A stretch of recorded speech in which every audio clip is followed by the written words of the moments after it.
studio in New York City, Cheesehead TV brings you two guys who like to think they know something about football.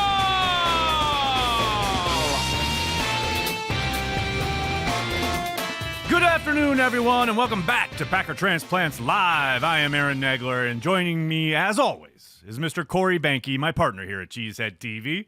We are coming to you live from the LiveX studio in Midtown Manhattan, and we are ready to talk some Packers. What do we have on tap today, Corey? Today, we try to forget the debacle in San Francisco and carry the G into the Giants game. But right now, it's time for the good, the bad, and the ugly. We got the good, we got Zadarius Smith. we got the bad, we got Sean Menenga. we got the ugly, we got Matt LaFleur, probably the only time he'll ever be called ugly in his entire life. I didn't actually know who Sean Menenga was until you just said his name. Okay, I wasn't going to say anything, but I'm not ashamed. Corey literally looked at the script and said, "Who's Sean Menenga?" I thought it said Sean Mendez. So we're off to a rip-roaring start here today. How are you, Banky? If you know the name of the special teams coach, it's a bad day for Corey Banky. Let me tell you that right now. Got a bad issue. Bad day. Oh, Corey. Well, I would ask how you enjoyed the game, except I watched it with you here in the studio. Oh, yeah, we did, right? Yeah, we did. Not good, not great, not wonderful. Not good, not great, not bad. Oh, it was pretty bad. Nah. It was pretty ugly. Okay, not good, not great, bad, but not terrible. How's that? No, it was pretty terrible. Nah. Yeah. I mean, I'd hate to see what you would define as terrible if that doesn't cut the mustard. The 1982 Green Bay Packers. That's a fair point. That's terrible. Fair point. Okay? Fair Compared to the It looked like the 1982 Green Bay Packers. No, they look no.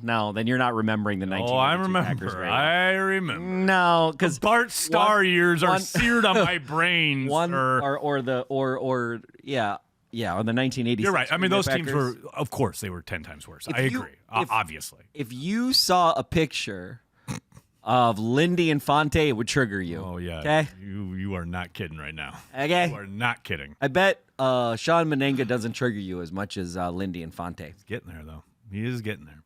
All right, let's get to some news. There's some Packers news. There was literal news right before we went live. Oh yeah. Yeah, the Packers put in a claim, a waiver claim, if you will, for one Jared Veldier, the former, in a very odd way, former Patriot, although he never played for the Patriots. He literally had one practice with the Patriots before he decided to retire this past spring.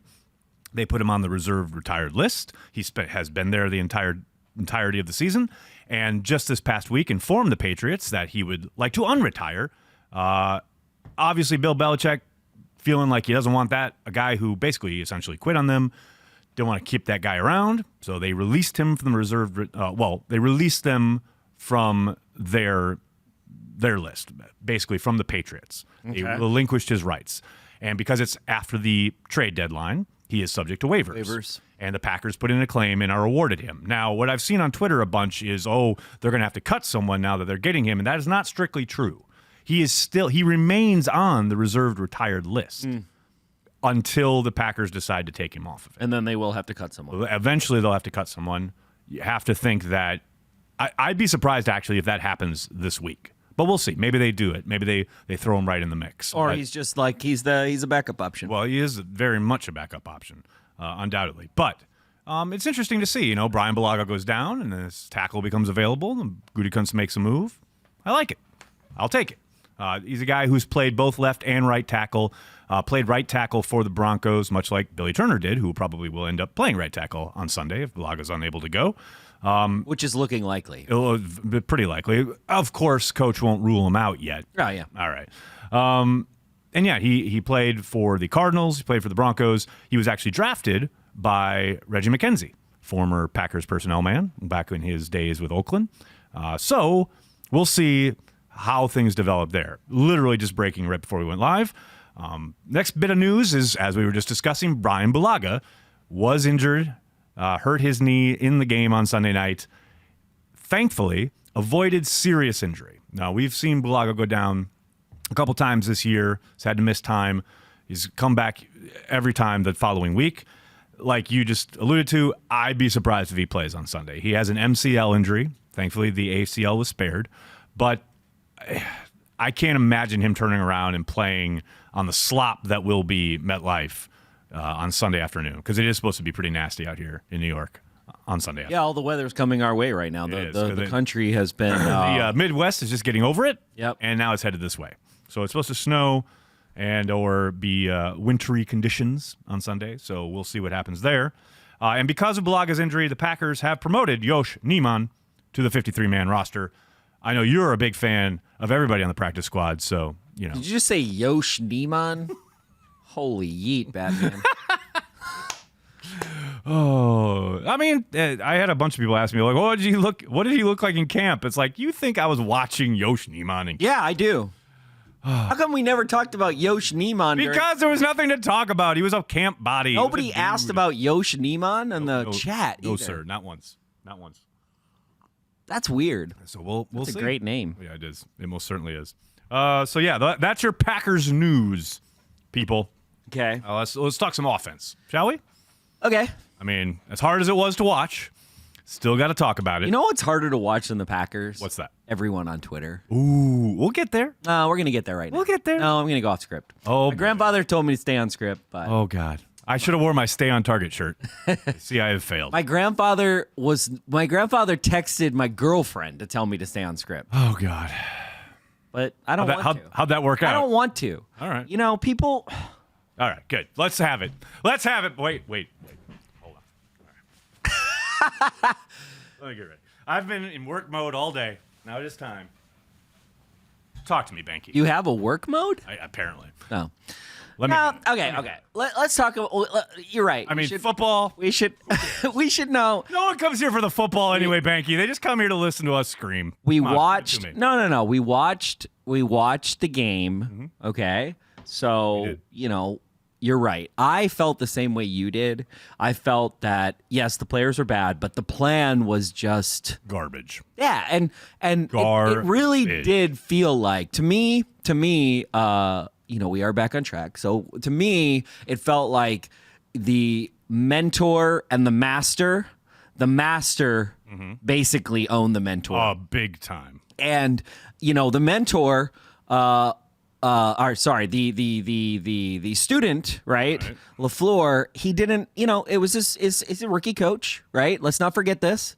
And he didn't step up to what he needed to do to beat the master. That's just kind of what happened, right? There's no question there. Now, seeing LaFleur and how he is, I don't doubt that the next time the best part about losing, people, if there's one kind of silver lining in this loss, Right. is that in the NFL, as we know all too well, it is very hard to beat a team 2 times in one season.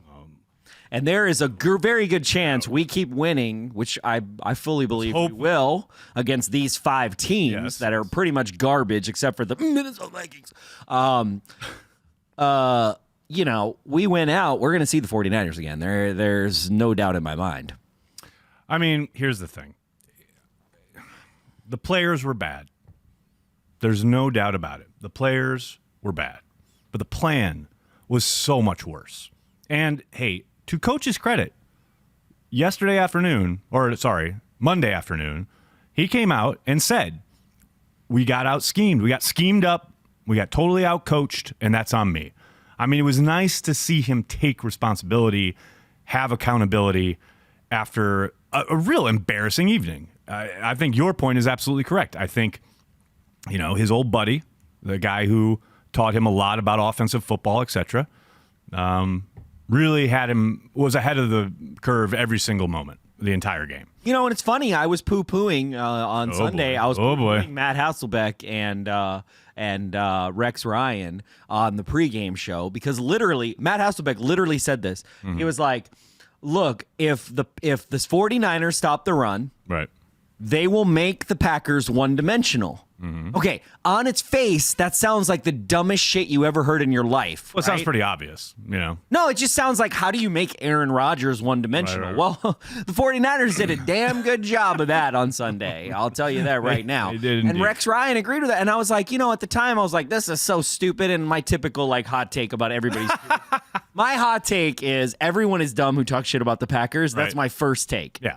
That's your default setting. That's my default setting. Yeah, I'm right? aware. Much like other bloggers, their default setting is, let me use this tired old narrative that I've been using and bring it back into this game, even though I don't know what the hell I'm talking about, Zach Cruz. But we digress. Why? We're going to get there. Oh, God. We're going to get there, Do we Nagler. have to? Do we have to get there? Nagler. Do we have to get there? Nagler. We have to get there. All right. Yeah. Yeah, all This right. show is about talking shit. Is that what it is? Okay. Yes. All right. Okay. I'm either going to talk shit about you. Yeah, And fair. if I can't talk shit about you because I agree with you too much, Yep. I'm going to find You're someone. gonna find someone else. I got you. But we're going to stick on script right now. We're going to talk about MVS and his continuing ability to frustrate the hell out Where of me. in the hell is this guy? Where is he? And then he finally gets an opportunity, and he literally acts like he's Sunday afternoon in the park. Well, rather than prime time, ball game, possible chance to get the team back into it. Aubrey, roll this clip, because I'm just like, what? How do you even get to this point? Like, I don't understand. Look at this ball from it. What a waste of a great throw. He just doesn't even try to get his feet in. Like, back in the day, that would have been Jordy or Jennings or even Cobb, and they would have been toe drag swagging, you know? But this kid runs through it like it's just practice. Like, I don't get it. Also, as I said on Twitter, I need some kind of oral history of the two fans, Packers fans in the front row there, who are cheering even after it's ruled incomplete. Like, they're literally going, woo, woo, woo, woo, after it's incomplete. Packer fans are the best. I mean, that is the fourth quarter, so I'm sure they're a couple in, but Packer fans are the best and the worst. it's just We love them. I like You gotta love them. great. So yeah, MVS. Now look, So what did you see on? Oh wait, so you know, Devontae I don't Adams- watch the All 22. I So know. what did you see on the All 22 from MVS? Well, Because I even asked you, I said, were people open? Because the big takeaway, the hot take after the game from everybody is, yes. oh, nobody's getting open. here's the thing. Like, this is not central to MVS. This is everybody. Now, there were moments. You know, Lazard got open a few times. Geronimo got open a few times. Had a really frustrating drop that everybody saw. Guys got open at times, at moments. Sometimes Rodgers just wasn't looking their way. But here's the thing, that the narrative that forms is, oh, Adams is the only one getting open. No. Adams is the first read in the progression more often than not. Right.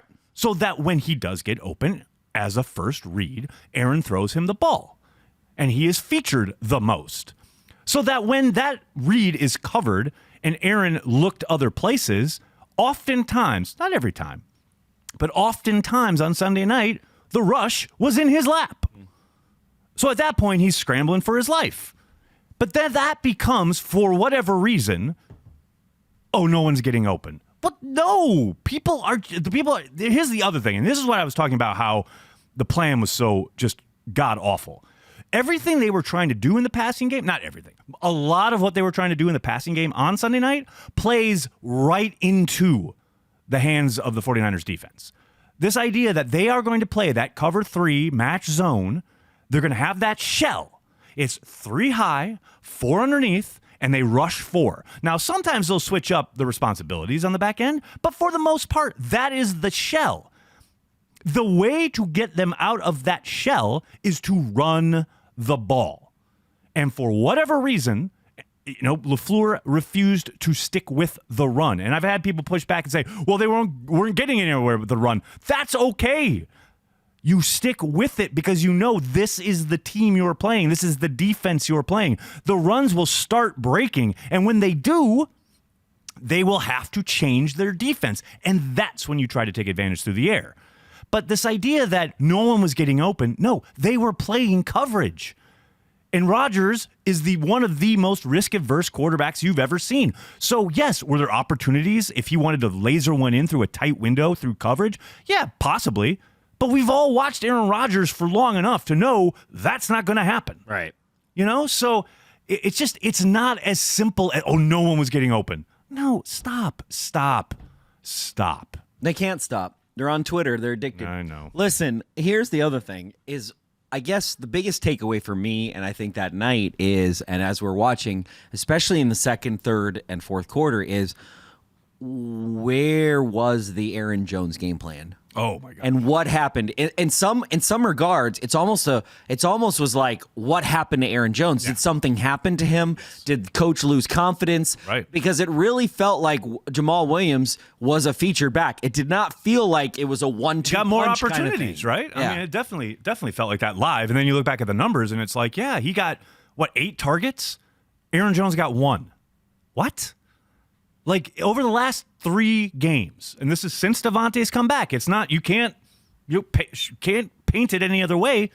Since Davante's come back, Aaron Jones went from having 8 targets in the Kansas City game to having 3 targets against the Chargers, no targets against the Panthers, 1 target against the 49ers.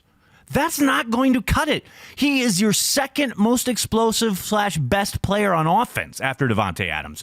Get him the ball. Which is funny because Make the offense flow through him. the thing that you really saw for the responses from people, and it's a dumb response, but it's also not, right?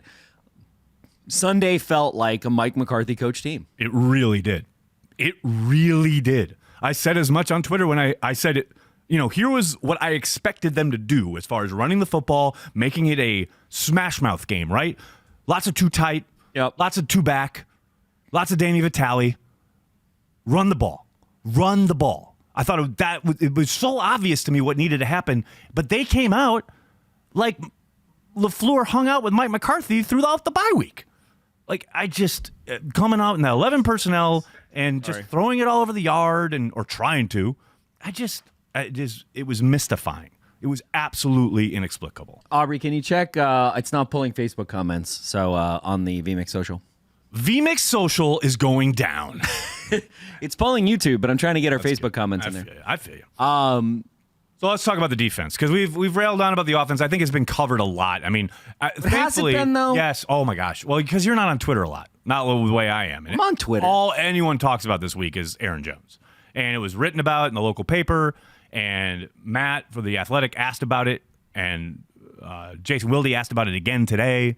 So, like, the Aaron Jones thing has been well covered, and it's going to be, to me, this is going to be so interesting to see how LaFleur responds. Because I remember back when McCarthy was there, like, we would all hammer on, like, well, you're not getting the tight ends involved. And then literally the next week, it would be, like, completely focused on the tight ends. Like, he always responded to that what you stuff. want. No, well, you do and you don't. Like, it's always kind of fun. But I'm fascinated to see what kind of offensive game plan he comes up with on Sunday in regards to, does he all of a sudden switch to featuring Aaron Jones a lot more? And he's going to say, even if they, are really successful, people will say, oh, maybe you got away from Aaron Jones too much. And he'll say, oh, no, it was just like the defense and what we determined was the best way to attack this opponent. I bank that response because that's going to happen. I mean, but you don't have to be a rocket scientist to know that you need to get Aaron Jones involved. You would think.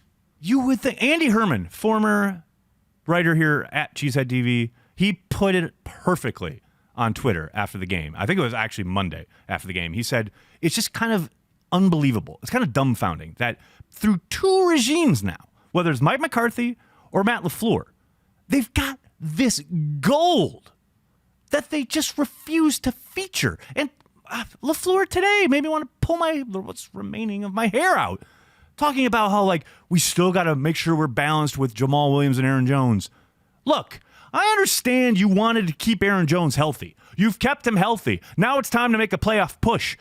Utilize your best player on offense. But it's also like, you can't call it a 1-2 punch if you don't use number 1 and you as only number use 1. number 2. I don't understand. I really don't understand. I really do not understand. And like, as a simpleton, right? I just Hardly. I don't get why you don't. I don't get this, right? I don't get why when we do the best, and this is historically, this is since 1995, right? Mike Holmgren times. Right. Historically, the more players on offense we include in the game plan, Spread it around. the more we do that, the more we are a dangerous offense and we have a success. And so, like, that's why the part that's really hard for fans is, like, it feels like it's rocket science to get, hey, is it really that hard to go, oh, I'm seeing this, I want to feature Danny Vitale on this. Right. Oh, I'm seeing this, I want to feature this person on this and make them the hot read or the one and the two. Like, yeah. whatever. Like, I get that you want to get, I know that there's a lot of things going on, and I know you're trying to game plan for the opponent. But at some point, don't you have to dictate? You know what I mean? That's what is the old saying? You know, think Jimmy's and Joe's, not X's and O's. It's players, not plays. The players, not plays. That's Bill Walsh. You know, it's like feature your best players. Aaron Jones is one of your best players. Like, it kind of just baffles that whole aspect of it. That baffles me, and it also baffles me that, like, where in the world, when you lose Bulaga, why are you doing any 5-step drop? I know, or at least doing 5 and 7-step drops with no help for your tackle. Like, that's what I mean when I talk about it. Why are like you he hung out with McCarthy all Why are you doing a 5-step drop and you do not have a check down on every play? And from what I watched, that there was a check down. There was mostly a check down available to him. So, you know, I don't know. It's very, you know, I get why people are frustrated, because that's frustrating. The whole embarrassing thing, when you use the word embarrassing, I think that's a cop out. I never use that on Twitter. It's not embarrassing. I don't know. I don't think Sunday was embarrassing. I think that we got punched in the mouth, right? That's true. If you lose a fight, it's not embarrassing. You lost a fight, right? Embarrassing is when you pee on yourself. Okay? They didn't pee on themselves. They didn't. They kind of peed on themselves. They kind of stumbled out the bar after a day of drinking and peed on themselves in front of a national audience. That's what's embarrassing. No. If you're carrying the G like we do, you walk around carrying the G. Everyone knows, hey, that guy carries the G. His team just peed their leg in front of a national audience. It's kind of embarrassing. Nah, I wasn't embarrassed. I wasn't embarrassed as a fan, but you know what? I bring a tremendous amount of perspective into a game, and I wish that other people did the same. That could be a whole separate show, but I'm not going to go there. Let's talk about the defense, shall we? Why not? Let's talk about the defense. Let's talk about Zadarius. I don't want to talk about the defense. Let's talk about Zadarius the program. Smith. Zadarius Smith. Let's talk about Zadarius Smith and Preston Smith having more sacks and together than like anybody. Zadarius Smith is a fucking wrecking ball, man. This guy. Oh my! This play. I love this play. I want to show this play. He takes on not just the tackle. He gets chipped, runs through basically plows through the tackle, and the guard tries to help out at the last minute, and none of it matters. And, you know, Preston's there to help him clean it up. But look at this guy. We got this guy in free agency. Ridiculous. And here's the other thing. Do you remember the Halcyon days back in the spring when they signed Zadarius and Preston one after the other on the same day? And then the numbers came out, and so many capologists, so many junior GMs were like, oh, they overpaid. How fucking stupid do those people sound now? Real dumb. I mean, they are worth every fucking penny that the Packers are paying. Oh, I love them. I love Zadarius. I love that he's a Packer. He's a fucking wrecking ball. Love it. Now, what I don't love, what I'm really getting tired of. Let me hear this. What I'm really sick of is all the big plays. Look, we started the season. We got a defense. Okay, great. We're all excited for the first 3 weeks or so. And then the big plays started happening. And happening. And happening. And happening. And we asked the coaches, and we were told about run fits, and we were told about coverage, and we were told about rotations, and we were told about communication. It's week 13, Corey. Mike Pettin was given the aforementioned Smiths in free agency. Yeah. He was giving both first-round picks, one of which can't get on the field, and for whatever reason, nothing's getting better. Yeah, they definitely lock things down in the red zone, but you know what? That doesn't help when teams are scoring from 60 yards away. I don't know. I mean, you know, I think I want to see improvement. But you, like, I'm fine it's if hard you to are say that struggling in the whole areas, first half, but then fucking fix it. the whole first half of the game, the defense basically shut them down. I get it. So, but as someone and one of my Twitter followers pointed out, is that how low the bar has gotten collectively in Green Bay that we are like, you know what?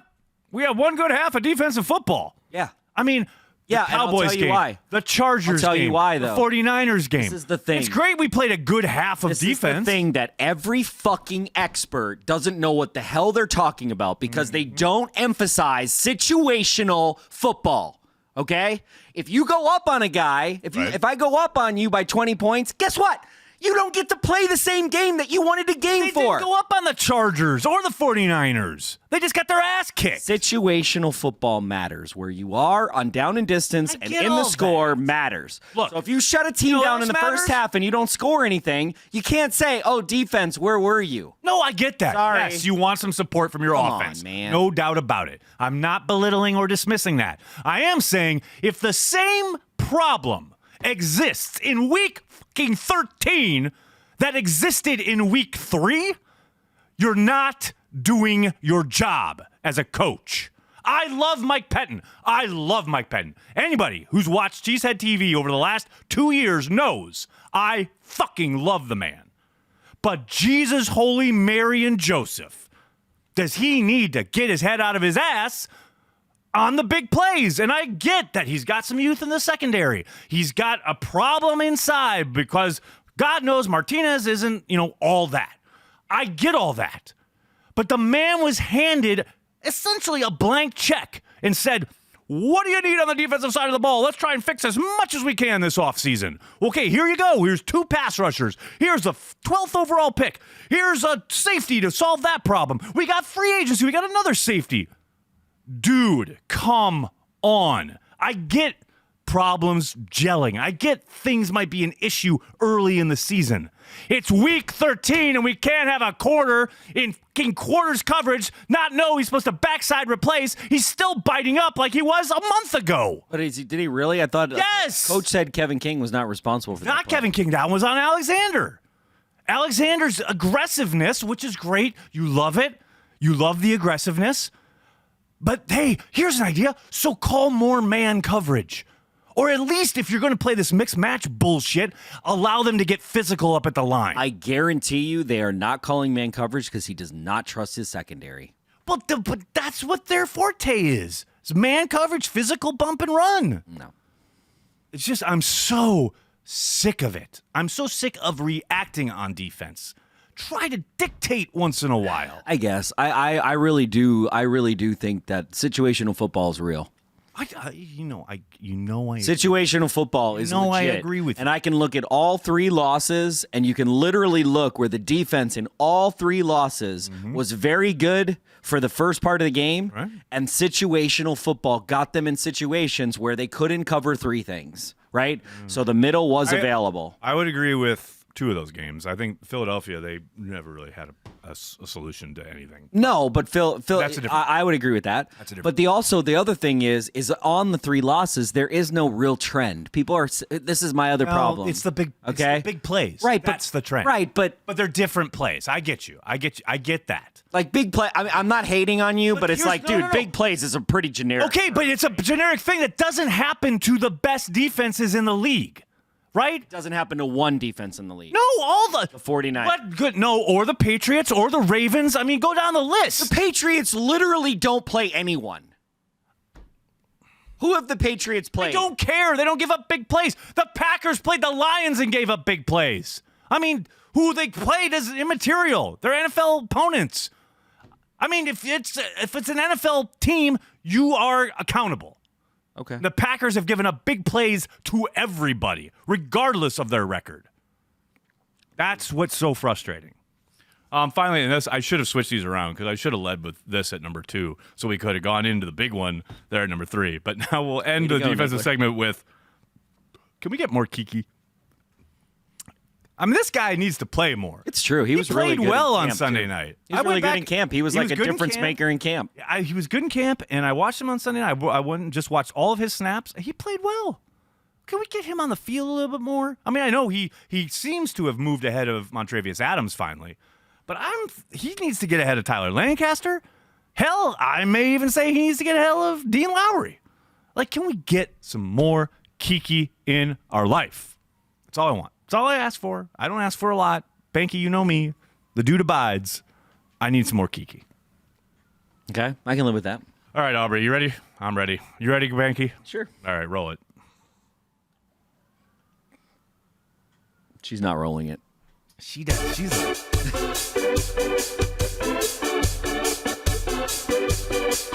This week in the Packer blogosphere.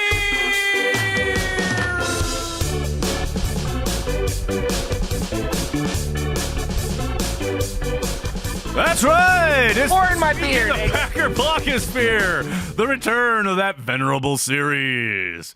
Corey Banky. How are you? We need to do a new graphics package because no one wants to hear about the blogosphere. Somebody just put, Corey is the true definition of ride or die, and we love him for it. Absolutely, Banky. You know what? Yes, I am! Fuck anyone who says differently about the Packers. I'll be over here. Just let me know when you're ready. I was just feeling that. Now my voice is completely gone. You totally shot it. It's good. It's good. I'm sorry. Are we good? Are we ready to go? Yeah, I'm done. Okay, we're okay now. I'm not done, but Oh, I know. I hope not. Because let me tell you, Banky, you got to carry the G here. carry that G. Because no one wants to hear about the blogosphere. People want to know. People gots to know. To quote Kevin Bacon and JFK, people got to know. Who shouldn't carry the G this week? Because let me tell you, there are plentiful contenders. There's a lot of people. Look, I know I'm a nerdy white guy. You? No. I know this. No, not at all. I'm not ashamed of it. I'm not ashamed of what I do or don't know. But if I was a Packer blogger, Oh, dear. Here we go.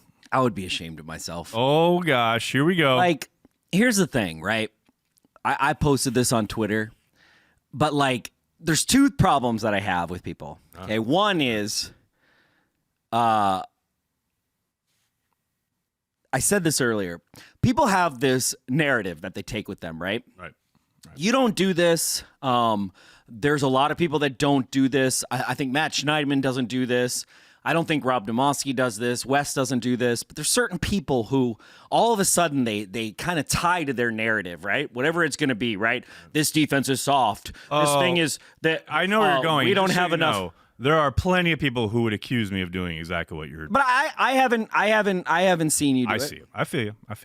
But just feel there's strongly people about who they take this narrative, right? So there's this narrative going around where everyone, where we're basically, we don't have enough weapons on offense, right? I love that narrative. So this is a narrative, right? This was a narrative in week 4, 5, 6, whatever, right? All of a sudden we're 8-2, and no one, because we're 8-2, Yes.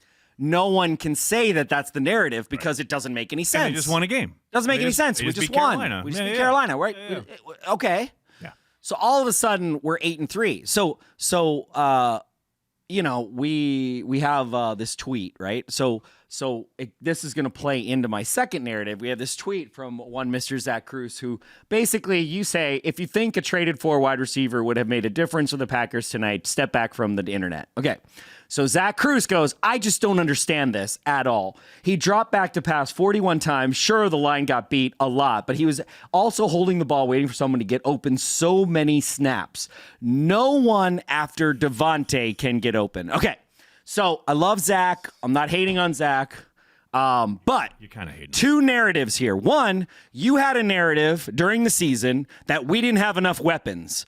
So all of a sudden, you decided when we just lost one game before you watched the all 22, right? So this is the other thing. Mm-hmm. I don't care who you are. No one can really dispute this. There is no way you can watch broadcast television, okay? Yep. If you're watching the game on television, there is no way humanly possible to tell if wide receivers are open or not open. Correct.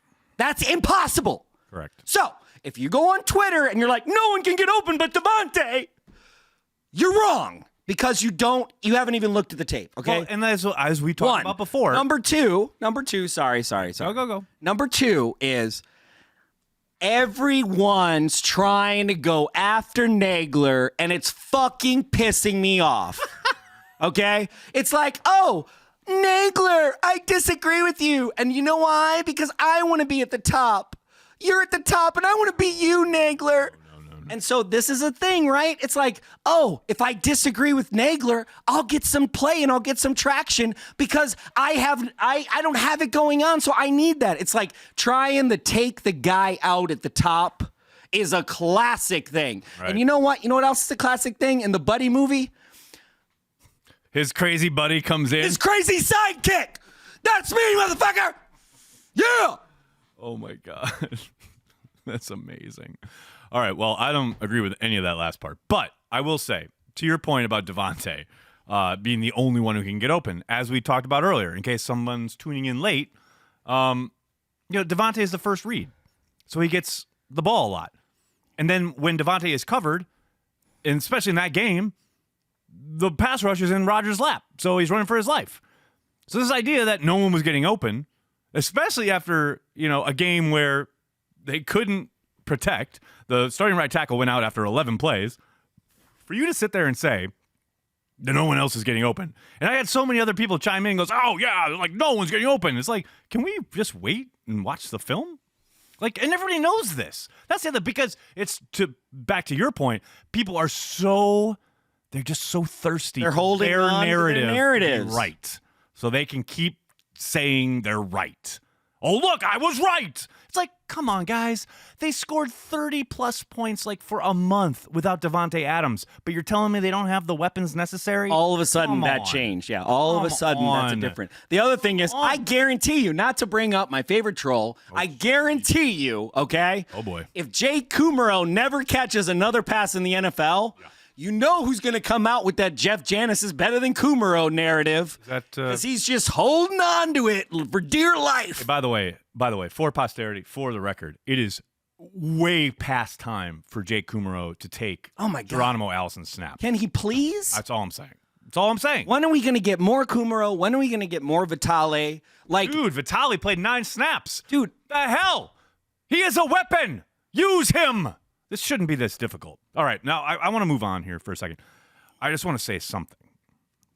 I just want to say, I have been accused many times of hating Aaron Rodgers. And Lord knows I do not hate Aaron Rodgers. I love the guy. Love him like a brother. I am critical of him at times. I am critical at times of his play on the field, not of his body language.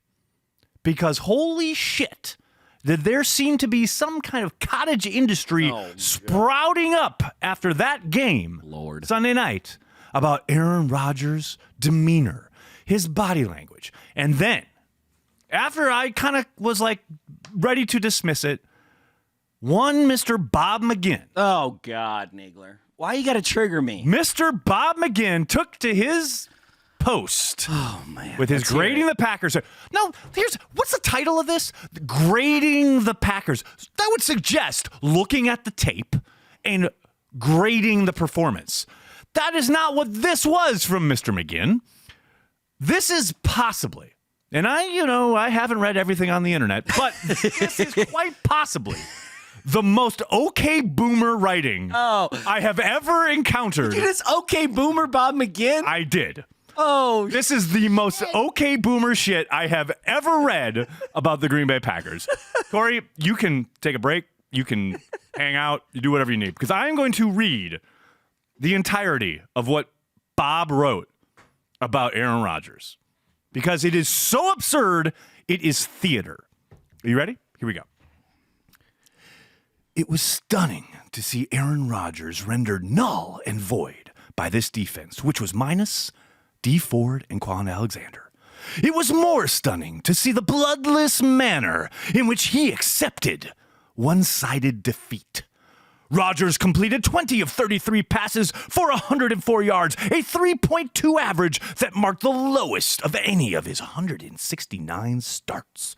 In all, the Packers averaged 2.83 yards per play, their worst since Game 15 of 2015 at Arizona. Their worst before that was Game 10 of 2006 against New England. Here's where it gets great. When Rodgers exited the messy affair with 5 minutes left, he hadn't even challenged the 49ers. The longest downfield pass that he completed was 7 yards to Jamal Williams in the left flat on a ball that was underthrown and barely caught. He was content. He was content. He was content getting the ball out of his hand in a hurry. His 20 completions included 6 checkdowns for 39 yards, 5 bubble screens, 3 quick outs, 2 screens, 1 slant, 1 bootleg, 1 backfield pass off jet motion, and 1 push pass for 2 yards. Several times, the checkdown receiver had a defender in close proximity. He didn't seem to mind. Of his 4 takeoff/fades, he airmailed 2 over the head of an open Devontae Adams and another over Marquez Valdez-Scantling. He threw a good ball to MVS that would have required a great receiver to get his feet down for a 36-yard TD. He isn't and didn't. I actually kind of like that turn of phrase. That was pretty good. Probably his best completion was a corner route to Adams for a conversion. For the 3rd time this season, he took advantage of a quarterback's newest and best friend, the pass rush, to record a TD pass. Robert Saleh selectively blitzed, but of the 5 sacks, 2 came on his only 2 6-man pressures and another on a 5-man. The football was belted loose from Rodgers on the first sack. The ball also came loose on 2 of the other sacks, but he was down by contact. It looked as though the ferocious nature of the 49ers rush messed him up. Now here's the meat of it. At no time did Rodgers do anything to inspire or ignite the offense. It's hard to imagine other illustrious quarterbacks such as Drew Brees, Tom Brady, who literally falls down when the rush is in his face, Brett Favre, Dan Marino, John Elway, Dan fucking Fouts, or Steve Young ever going down in such circumstances without putting up a fight. Meaning meeting fire with fire, standing tall in the pocket, or working to escape the rush, getting down and dirty, admonishing friend and foe alike, attacking downfield and scraping to put some points on the board, and maybe, just maybe, lifting his team from hopelessness to jubilation. Rodgers just slipped away to the sidelines with little or no emotion, trading helmet for ball cap, perhaps comforted in the knowledge that the team's turnover differential, as well as his passer rating, hadn't been unduly damaged. Let me tell you, dear readers and listeners, that is a gigantic pile of bullshit. I mean, if Aaron Rodgers is who he is when he's winning MVPs and Super Bowls, he is who he is when he's losing. This idea that his demeanor, or he's not showing enough fire, or he's not a leader because of XYZ, is such a monumental pile of crap. It is so fucking disingenuous. I hate it with every fiber of my being. Well, and it's also written by a guy that hasn't scraped for anything in his whole entire life. Oh, geez. Oh, gosh. Oh, boy. Like, come on, man. Professional Writer of the Year 5 times. I know, I love it. Wisconsin. The dude, I'm supposed to respect that? Bro, you don't even know what the F Bruh. I'm talking about. the guy who doesn't even, Whatever. Nah, I can't believe we actually wasted that much time, although I did enjoy the reading. Thank you very much. All right, let's hear from the folks, shall we? What people got to say? So let's start with Where did I go? Oh, God. Okay, Gary Remus, thanks for the super chat. I need both or your choices here, assuming all three are in their prime. Which gambling tavern loving scoundrel would you rather hang out with on a Friday night? Han Solo, Lando Calrissian, or Paul Horning? Lando Calrissian. It's not even close. All right. Parker Mose, thanks for the super chat. Final 5-week stretch, in my honest opinion. They'll win 4-5 with the X Factor game being at Minnesota. SF has a brutal final stretch, too, so they could likely lose a few more, still giving GB a chance at the top 2 seed. Thoughts? My only thoughts are about the New York Giants. I keep getting people in my mentions, in my inbox, on the show, talking about the stretch. Yo, they could lose on Sunday. Don't think for a second that they can't. Come on. It's the NFL. As LaFleur says, this league will humble you quick. You think things feel bad now? Nagler. Imagine if they lose to the Giants. Nagler. Can you please not concentrate not on this, Sunday? Okay, can we please not on this show? I'm just saying. Can we please? Carry on. Okay. They're not going to lose on Sunday, so step away from the ledge. Okay. Dustin Shoot, thanks for the super chat. Happy Thanksgiving, fellas. I'm thankful for Cheesehead TV, Packer Transplants, and BJ Raji. That's really nice of you. Thank you so much. Eric Witt, thanks for the super chat. I hope we don't stick with the plan again this week. If the plan sucks, happy Thanksgiving to you both. And even though it's going to leave a bad taste, go Seahawks. Bleh. Thank you very much. That's yes, I agree with everything you just said. Tyler No, thanks for the super chat. I'd love to see Aaron run quick pass like Brady. Yeah, that's one of the things that drove me so insane about the game plan on Sunday night is so much of it was seemingly attempting to develop things downfield, which is like the worst idea against that defense. I'm with you. Uncultured Barbarian, Banky is the Riggs to Nagler's Murtaugh. Thanks for the super chat. Wait, who was who? Who was who in that? Did he just call you Riggs or me Riggs? You're Murtaugh? Am I Murtaugh? I'm Riggs. You're Murtaugh. How are you Riggs? How does that work? Because I'm the calm one. You're the crazy one. Oh, really? Riggs is the crazy. Riggs is the guy who wants to kill himself. I feel like I'm the main person. I'm like the. I guess you yell and scream about how much you love the Packers, so you the sound calm crazy. person. Oh, whatever. 19 Yount. But hey, just before we move on, thank you. Any references to 80s action films? I love Lethal Weapon. I'm here for it. That's a great series. I love that movie. 19 Yount. I love you guys. Unfiltered, unbridled passion, and total honesty. Very nice to see in this day and age. Thank you. Thank you. Thanks for the super chat. Dusty Lawson. Can Nagler now read us all the night before Christmas? Yeah. No? No. You're not doing it? Not right now. But thank you for the super chat. Jonesy Rules 15, thanks for the super chat. What adjustments can Mike P make to improve middle of the field coverage and help out Kevin King? Oh, boy. Well, let him play more man. Tell him to get more physical up at the line of scrimmage. And essentially the middle of the field is obviously continuing to be an issue. I would think trying to solidify playtime for your guys who play together the most, getting them in a groove rather than this mixing and matching. In the secondary, you got Ibrahim Campbell, you got Shannon Sullivan, Josh Jackson was up, but he didn't play. It's like, can we just find some guys that all work well together and just let them work? Because I get that there's specialization. I get that there's an idea of trying to like mix and match, but there just seems to be way too much of it. And if the continuing problem, as LaFleur keeps telling us, is communication, hey, maybe having the same guys out there snap after snap will improve that communication. That's just an idea. I think they're both Leo Getz. Okay. They fuck you at the drive-thru, okay? Okay, they fuck you at the drive-thru. That's from the movie. I know. That's what Leo Getz I think says. it's hilarious. All right. That's all I got. So, people. Rock and roll. People, we have, so have a happy Thanksgiving, one. Have a happy Thanksgiving. Tomorrow. Then on Friday, Black Friday, please, please, please tell your friends, tell your neighbors, tell all your Packer fan friends. We've got a Friday Madden preview marathon, okay?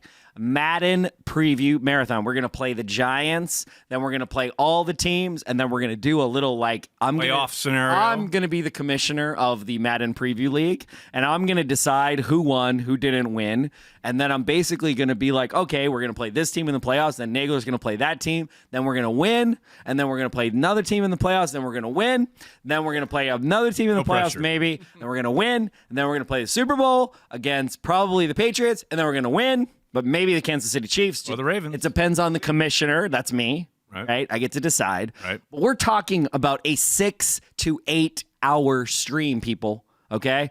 We're going to get Nagler so wasted, it's going to be ridiculous. He won't be able to play. So that's the thing. You can't drink too much. No. Because we'll need you.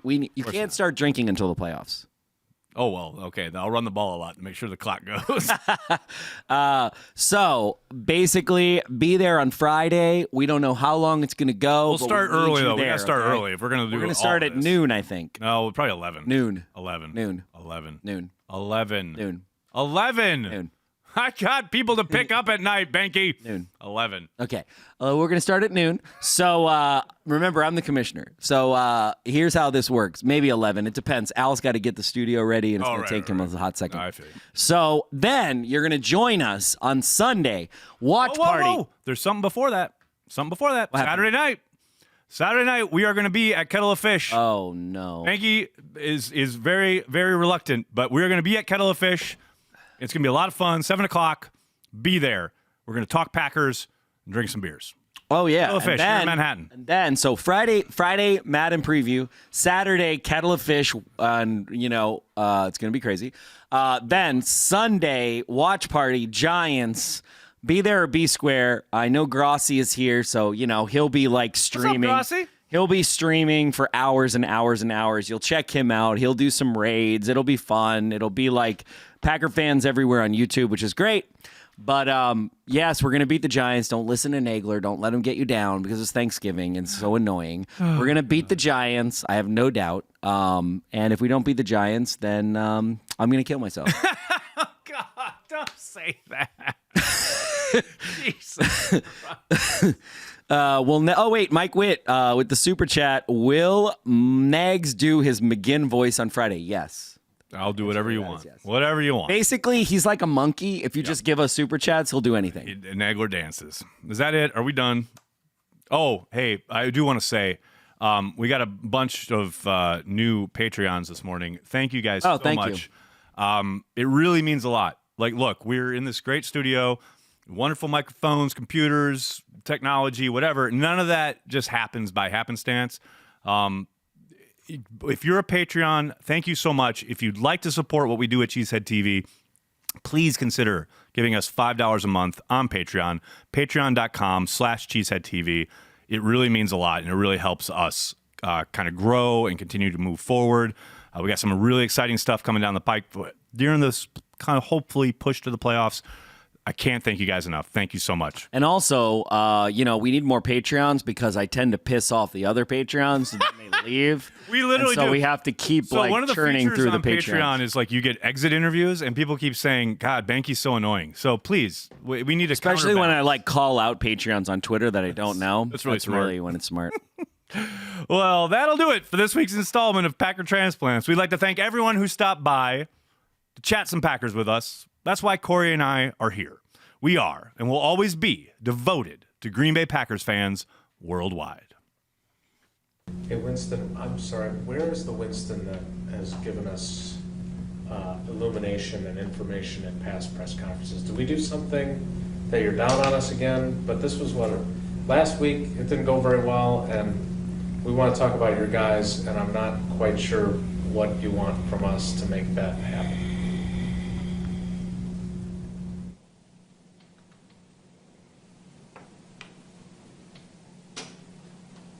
I can't help you.